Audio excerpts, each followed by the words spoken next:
Hi friends, ఎలా ఉన్నారు friends? మహిళల ప్రత్యేకంగా మార్కెట్లో నడిపే ముస్లిం దేశం ఇది. ఇక్కడ చిన్న చిన్న హోటళ్లను కూడా ఈ మహిళలే నిర్వహిస్తూ ఉంటారు. ఇవే కాకుండా ఈ దేశంలో కరెంటు, నీరు ఉచితంగా లభిస్తాయి. అంతేకాదు వ్యవసాయం చేయడానికి అవసరమైన విత్తనాలు కూడా ఉచితంగా ఇస్తారు.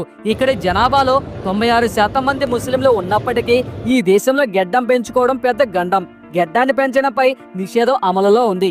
40 ఏళ్లలోపు పురుషులు గెడ్డం పెంచకూడదు. అలా ఎవరైనా గెడ్డం పెంచితే మాత్రం శిక్ష తప్పదు. ఇక ఈ దేశంలో ఒక ప్రదేశం ఉంది. అది ఎలాంటిది అంటే వందల సంవత్సరాలుగా మండుతూనే ఉండే ఒక ప్రదేశం.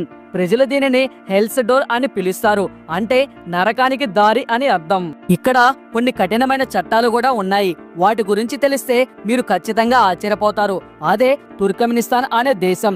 ఈ దేశ ప్రజలు రష్యా తర్వాత భారతీయులను ఎంతగానో ఇష్టపడతారు. ఈ అద్భుతమైన దేశం గురించి, దాని సంస్కృతి, చరిత్ర, ప్రజల జీవితం, అక్కడ దొరికే ఆహారంతో పాటు కొన్ని అందమైన ప్రదేశాల గురించి ఈ వీడియోలో తెలుసుకుందాం. కాబట్టి ఈ వీడియోలో చాలా ఇన్ఫర్మేషన్ ఉంటుంది. సో ఈ వీడియోని ఎక్కడా స్కిప్ చేయకుండా పూర్తిగా ఎండ్ వరకు చూడండి. అలాగే ఈ వీడియోకి మీ సపోర్ట్ గా జస్ట్ లైక్ చేయండి చాలు. ఇలాంటి మరెన్నో అద్భుతమైన వీడియోలను మీరు మిస్ కాకుండా ఉండాలి అంటే మన ఛానల్ కి ఇప్పుడే సబ్స్క్రైబ్ చేసుకొని పక్కనే ఉన్నటువంటి బెల్ ఐకాన్ క్లిక్ చేసి యాక్టివేట్ చేసుకోండి. ఇంకా లేట్ చేయకుండా వీడియోలకైతే వెళ్ళిపోదాం. Let's get into start our video. Friends, మధ్య ఆసియాలోని ఒక దేశమే ఈ తుర్కమెనిస్తాన్. కాస్పియన్ సముద్రపు తూర్పు తీరానికి సమీపంలో కనిపిస్తుంది. ఎడారితో నిండిన భాగమే ఎక్కువగా ఉంటుంది. దీన్ని ప్రపంచ పటంలో చూస్తే ఇది ఇరాన్, ఆఫ్ఘనిస్తాన్ పైన ఉజ్బెకిస్తాన్, కజకిస్తాన్ కి దిగువన కనిపిస్తుంది. 1993లో దేశానికి తొలి రాష్ట్రపతిగా సఫర్ మోరత్ నియాజోవ్ ఎన్నికయ్యారు.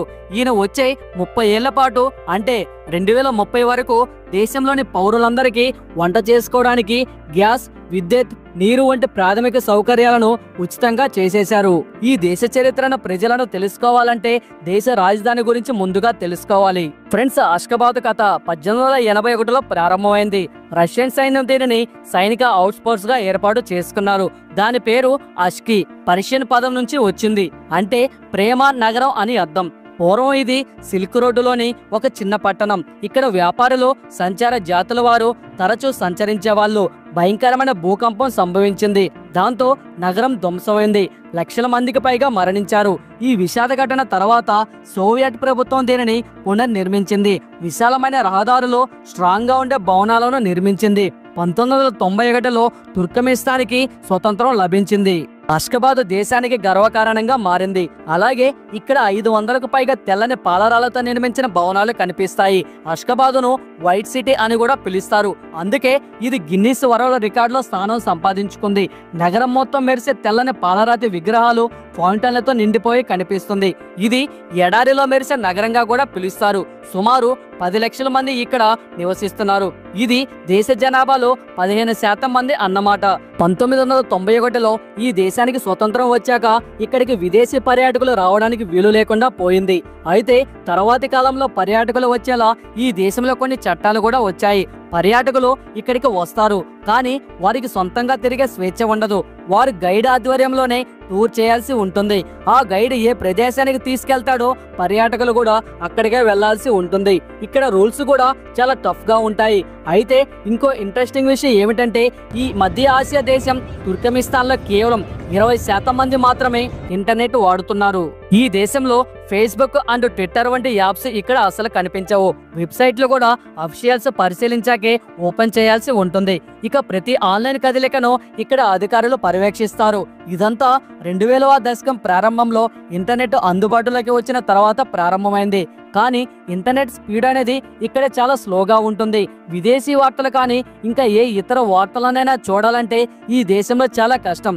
దీంతో ప్రపంచంలోనే ఇంటర్నెట్ ని అతి తక్కువగా వాడే దేశాలలో తుర్కమెనిస్తాన్ గుర్తింపు తెచ్చుకుంది. ఇక తుర్కమెనిస్తాన్ లో మరో వింత రూల్ కూడా ఒకటే ఉంది. ఇక్కడ ప్రతి కారు తెలుపు రంగులో కానీ లేదైనా లేత రంగులోనే కనిపించాలి. ఇది ఇక్కడ రూల్. 2018 నుండి రాజధాని అష్కబాద్ లో నలుపు రంగు అలాగే ముదురు రంగులో కనిపించే వాహనాలను బ్యాన్ చేశారు.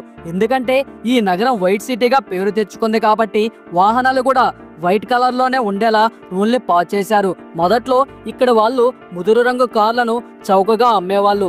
ఎందుకంటే యజమానులు కార్లకు కొత్త రంగు కోసం డబ్బు ఖర్చు పెట్టడానికి ఎక్కువగా ఇష్టపడేవాళ్ళు కాదు. అయితే కొంతమంది యువకులు మాత్రం ఈ రూల్ని యాక్సెప్ట్ చేయడం లేదు. తమకు కొన్ని ఆశలు ఉంటాయని రంగుల కార్లను ఎంపిక చేసుకోవడానికి ఈ రూల్ కరెక్ట్ కాదని వారు ఫీల్ అవుతూనే ఉన్నారు. కానీ ఆ రూల్ ఇప్పట్లో మారేదైతే కాదు. అలాగే ఇంకొక ఇంట్రెస్టింగ్ ఫ్యాక్ట్ ఏమిటంటే ఈ దేశంలో 40 ఏళ్లలోపు పురుషులు గెడ్డం పెంచుకోవడం నిషిద్ధం. అవును, మీరు విన్నది నిజమే. ఇక్కడ వీధుల్లో ఎవరైనా సరే గెడ్డంతో కనిపిస్తే పోలీసులు లాకప్లో వేసేస్తారు. తుర్కమిస్తాన్లో 95% ప్రజలు ముస్లింలు. కానీ గెడ్డం లేని కారణంగా ఏ మతమో ఎవరికి తెలిసే అవకాశం ఉండదు.